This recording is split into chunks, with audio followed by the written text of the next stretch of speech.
Hello, j'espère que vous allez bien. Semaine un peu particulière pour ma cohérence et je vais vous expliquer tout de suite pourquoi. Depuis quelques mois, voire même depuis le début de l'année dernière, je m'interroge et je m'interpelle sur des problématiques qui me sont posées par vous, par les personnes que j'accompagne concernant leur carrière professionnelle. Des questions sur je me sens pas à ma place, mon job il me donne pas du sens. C'est juste un job alimentaire, mais j'ai pas le courage, j'ai pas la force. Ou encore quelqu'un qui est complètement perdu d'un point de vue perso et pro, il ne sait pas où, comment avancer. Donc j'ai fait le choix, au milieu de l'année dernière, de me former à la transition professionnelle, à l'accompagnement des transitions professionnelles pour mieux répondre à vos attentes et moi, travailler aussi à développer mes connaissances, puisque j'adore apprendre, j'adore l'humain, j'adore mettre en perspective de nouvelles connaissances et pouvoir ensuite vous les redélivrer. Et c'est le but de cette semaine sur le thème de la reconversion pro. Si tu ne l'as pas déjà entendu ou vu, sache que depuis 15 jours, 3 semaines, même 3 semaines, nous avons mis en ligne un guide pratique de la reconversion pro, 25 pages même, de conseils, de techniques, des étapes clés pour réussir une reconversion, les jobs 2024 en vogue pour les femmes avec ou sans diplôme, des conseils d'organisation et de finances. Bref, ce guide pratique, tu peux le télécharger gratuitement en cliquant sur le lien que je mets dans le descriptif de cet épisode. Mais ce n'est pas tout. Cette semaine, il y a 4 épisodes de podcast dédiés à la reconversion. Et ce sont 4 modes, 4 partages de parcours de reconversion. Il y aura Pauline et Laure, qui sont issus de la belle communauté de ma cohérence. Il y aura également Lucille, je ne vous en dis pas trop pour le moment, et il y aura Laurence. Donc, vous aurez 3 interviews et le premier parcours, c'est le mien, puisque oui, je n'ai pas toujours été coach de vie, je n'ai pas toujours été chef d'entreprise, je n'ai pas toujours été à la tête de ma cohérence. J'ai eu d'autres vies avant et je voulais t'en parler, te partager un petit peu de mon parcours pour que tu comprennes ce cheminement qui est unique. Chaque parcours de reconversion est unique, le mien est unique, le tien, si tu m'écoutes, le sera aussi. Et celles qui ont accepté de partager leur parcours, l'ont montré, elles ont toutes eu des choses qui sont uniques. Moi, si je retrace mon parcours, j'ai commencé par faire des études dans le marketing, la communication et la gestion d'entreprise, alors que je rêvais de faire prof d'histoire géo, tout simplement parce que je n'avais c'est pas la maturité, mais j'étais hypersensible, beaucoup trop sensible, pas bien dans ma peau, je sortais d'une dépression. Et à cette époque-là, pour mes proches, me confronter en fait à des élèves en tant que prof, c'était impensable et inimaginable. Donc, ils ont fait le choix, entre guillemets, un peu pour moi, de m'orienter vers une filière un petit peu générale qui m'ouvrait des portes. De fil en aiguille, les études se faisant, me suis orientée, je rêvais, il y avait une chose que je rêvais de faire, c'est travailler dans les parfums. Je trouvais que le métier de nez était un métier magique. Je m'étais renseignée sur une école qui a en région parisienne sur le marketing, cosmétique, communication, et cetera. Et bon, je m'étais juste renseignée à l'époque. Et j'ai continué donc après mes études, j'ai cherché et j'ai trouvé un job chez Sephora. Donc ça a relié un petit peu ce que j'avais fait, ce que je voulais faire. Et j'ai commencé en tant que conseillère, puis j'ai évolué en tant que manager, jusqu'au jour où un accident de la route est venu très légèrement chambouler mes projets. Cet accident de la route a fait que les séquelles ne m'ont pas permis de continuer à travailler en magasin et que donc j'ai dû arrêter de travailler chez Sephora à l'époque. C'était difficile pour moi déjà parce que physiquement j'étais diminuée. On m'a parlé de handicap à l'époque, chose que je n'ai pas très bien acceptée, voire même pas digérée du tout. Et j'ai dû me revoir tout ce qui était mon avenir en fait. J'avais quelque chose qui était assez tracé, je venais de me marier, il y avait des choses qui étaient là, voilà, c'était OK. J'avais ma ligne droite devant moi, je n'avais plus qu'à avancer. Et là, tout est chamboulé, je ne peux plus. Sephora, c'est au revoir. C'est ce job dont je rêvais, c'est plus possible. Donc, il y a eu un moment de latence, vraiment un gros, gros moment de latence où les douleurs, plus toutes ces choses qui se passaient, ont fait que je passais par une phase dépressive de laquelle je suis sortie en fait en retournant travailler dans un job qui n'avait rien à voir. Je travaillais à la CPAM à l'époque. Mais juste, moi, j'ai repris un rythme, j'ai rencontré du monde, je suis sortie de là, etc., etc. C'était un CDD qui s'est arrêté. Et là, j'ai dû trouver autre chose. Et c'est en parlant autour de moi, j'ai dit, une personne de ma connaissance, me dit: «Ah, si tu veux, donne-moi ton CV. J'ai déposé mon CV, j'ai donné mon CV, c'était une boîte les plus en vue de Blois, où il fallait absolument être, parce qu'on avait des horaires variables, plein de choses. Mais c'était pas forcément moi le job rêvé. Je venais quand même du commerce, où je faisais des horaires qui n'étaient pas toujours très faciles. Je vois les quelques mois que j'avais passé à la CPM, on me dit: «Audrey, tu as peut-être fait un petit peu beaucoup d'heures». Là, j'étais pas habituée à rester assise sur une chaise toute la journée. Ça a été très, très compliqué pour moi ces premiers mois à la CPM, qui m'ont permis d'un côté de canaliser, de me poser, de réfléchir, de me dire: «Bah, en fait, c'est pas si mal que ça de travailler sur un bureau. Tu travailles pas le week-end, tu as tes soirées». Parce que quand vous travaillez dans le commerce, vous n'avez pas vos soirées, vous n'avez pas vos week-ends. Avant Noël, vous travaillez également tous les dimanches. Vous arrivez à Noël, vous n'avez qu'une envie, c'est d'aller dormir. Donc j'ai trouvé du confort dans ce travail de bureau et après j'ai donc été recrutée dans une grande boîte de bois, dans le secteur de la mutuelle, où j'ai été embauchée à la saisie et je me rappelle encore de la directrice qui m'avait dit à l'époque: «Audrey, tu as trop de diplômes, tu vas t'ennuyer» et je lui avais répondu: «Mais ce sera à moi de faire mes preuves». J'ai commencé à la saisie, je travaillais après au service réclamation. Du service réclamation, j'ai fait de la formation et après j'ai été fonction support. Pendant 10 ans, j'ai évolué. C'était pas du tout mon secteur d'activité. C'était pas là où je rêvais d'être, mais je m'y suis épanouie. Je m'y suis développée et j'ai grandi. J'ai appris beaucoup de moi et durant ce moment-là, j'ai créé le blog qui s'appelait Créa Bujo, où je partageais sur le bullet journal parce que le soir, je m'ennuyais quand mon conjoint n'était pas là. Rien de plus. Mais vous voyez, déjà eu une transition qui m'a été imposée par mon état de santé qui a été difficile pour moi à gérer, parce qu'il y avait aussi le problème physique, émotionnel à ce moment-là. Ce que je ne vous ai pas dit, c'est que pendant ces 10 années de travail dans ce secteur mutualiste, j'ai divorcé, j'ai rencontré un nouvel homme qui est l'homme avec qui je partage ma vie aujourd'hui. Donc il y a eu d'autres transitions en même temps que cette transition professionnelle. Et au bout de ces 10 ans, c'est avéré que suite à ma grossesse, à l'accouchement, j'ai eu des problèmes de hanches qui font que moi, rester assise toute une journée, ce n'était pas possible. Plein de choses comme ça qui ont fait que, bah, j'ai dû aussi quitter le job, l'entreprise dans laquelle j'étais depuis 10 ans et c'est là où le coaching, en fait, était une évidence. Il y a eu cette évidence, il y a eu cette communauté qui m'a portée pendant des semaines, des mois, où j'ai créé des articles, j'ai créé des jeux, des défis, des partages, des guides et cetera et où je me suis dit: «Mais il y a quelque chose à faire là» et où on m'a dit pendant longtemps: «Audrey, il y a quelque chose à faire, tu as quand même X mille abonnés d'Instagram et tu en fais rien». Qu'est-ce que tu veux que j'en fasse moi? Des abonnés Instagram sont des abonnés Instagram. Je n'imaginais pas. On est quand là? 2024, il y a 5 ans en arrière, mais jamais, jamais j'aurais imaginé être là aujourd'hui. Même il y a 4 ans, même il y a 4 ans quand j'ai vraiment officiellement lancé ma cohérence, jamais j'aurais pensé être là aujourd'hui. Jamais j'aurais pensé que ça tiendrait dans le temps et cette reconversion, là, je l'ai choisi en me disant: «OK Audrey, de toute façon aujourd'hui ton job, tu ne peux plus l'exercer, qu'est-ce que tu vas faire d'autre?» et ça me l'accompagnement, aller échanger avec la communauté, ce que j'avais fait depuis des années, c'était évident pour moi. Donc je me suis formée au coaching, je suis coach certifiée. J'ai continué d'avancer avec ma communauté et c'est vrai que d'être là dans la pratique, de continuer d'échanger, de former, enfin même si j'aime pas le mot former, ça va plutôt accompagner, bah, ça m'a permis à moi de grandir dans ma posture de coach, d'apprendre et de se dire juste: «Mais c'est vraiment là où je suis. Je suis au bon endroit» et c'est aussi pour ça que j'ai appelé la société Ma Cohérence, parce que tout cet ensemble, tout ce processus d'évolution a fait que oui, j'étais au bon endroit, avec les bonnes personnes et je me sentais à ma place. Ma cohérence, c'est ça. Voilà mon parcours. Ce qui m'a motivée la première fois, beh, c'est une obligation en fait. J'ai pas eu le choix. Physiquement, je n'aurais pas pu tenir en magasin et la deuxième fois, c'est aussi mon corps qui a dit: «Stop», en quelque sorte et là, par contre, la suite a été choisie, a été pas réfléchie, mais je savais que c'était là que je devais aller.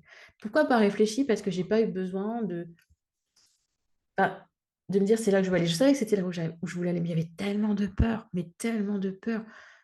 Travailler en ligne, c'était quelque chose qui était mais impalpable, c'était pas courant. J'ai un frère, pour ça ils ne savent pas, qui vit actuellement en Nouvelle-Zélande, qui était à l'origine un petit peu de tout ça, qui m'a dit: «Ah bah tiens, crée un blog si tu t'ennuies», qui m'a un peu aidée, qui a vécu pendant une dizaine d'années en Thaïlande. Donc je suis allée le voir en Thaïlande et effectivement, il avait des amis à lui qui bossaient au bord de la piscine, qui travaillaient, c'était des Français, des Canadiens, bref, un peu tous les horizons, le digital nomadisme comme on en parle beaucoup aujourd'hui, mais c'était il y a plus de 10 ans et on en parlait beaucoup moins à l'époque. J'étais là: «Waouh, mais c'est génial!» mais vous croyez que j'aurais pensé qu'un jour je pourrais faire ce qu'il faisait? Mais jamais de la vie! Pour moi, c'était pas possible. Donc quand je suis arrivée face à cette possibilité d'être faire du coaching, mais de le faire en ligne parce que même il m'a même pas traversé l'esprit de le faire en présentiel puisque j'avais déjà tout en ligne. Je me suis dit: «Mais je suis qui? Je suis qui pour faire ça? Comment je vais gagner ma vie comme ça? Est-ce que je vais pas faire plus de mal que de bien?» Enfin, il y a plein de questions qui sont venues me challenger. Mon conjoint aussi a été dans le doute beaucoup parce que c'est un univers que nous ne connaissions pas, qui était arrivé là un peu, comme ça par hasard et donc j'ai décidé d'investir dans une formation qui m'a coûté 2 000 € à l'époque et cette formation, c'était mon homme m'a dit: «Bah, tu as intérêt à la rentabiliser, hein». C'était, bah, soit ça marchait, soit ça passe, soit ça casse. Mais si je ne la faisais pas, je le regrettais toute ma vie et cette formation, je l'ai plus que rentabilisée aujourd'hui. J'ai investi ces 2 000 € pour apprendre à créer des formations en ligne, avant même de me former au coaching. Pour découvrir ce qui se passe dans cet univers en ligne, même si j'avais commencé à toucher, mais juste la surface, j'avais besoin et aujourd'hui, en tant qu'entrepreneur et chef d'entreprise, j'en apprends encore tous les jours. C'est un défi quotidien pour moi d'être à la tête de ma cohérence, d'être, coach, d'être, «sous les projecteurs» entre guillemets, parce que c'est pas quelque chose où j'ai été habituée. Je veux dire, même envie de dire adolescente, je fuyais les objectifs, hein, vous pouviez pas me prendre en photo, donc ça a été un peu compliqué.